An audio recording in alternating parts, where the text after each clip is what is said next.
This is how to ferment your veggies. Make your brine with filtered water and pink salt at 3%.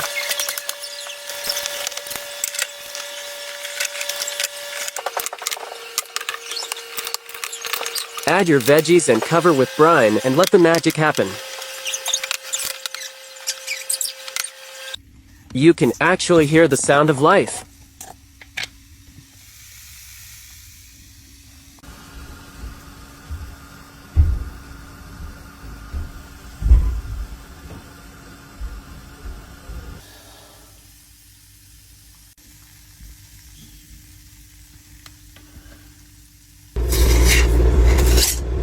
This fermentation is so aggressive it looks like it's boiling.